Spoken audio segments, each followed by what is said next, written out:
அம்பானி நானாகிறேன். இந்த இன்ப மகாராஜ பெற்ற புது ரோஜ எலிசபெத் ராணியின் பேத்தியே.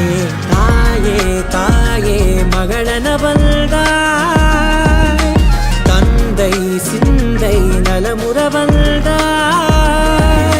நீயே லோகம் என்று ஆனாய் பெண்ணே, என்னை ஆளும் தெய்வம் நீதான் கண்ணே. பெற்றது நானா இல்லை உன் மகனே நானம்மா. தாயே தாயே மகளன வந்தாய்,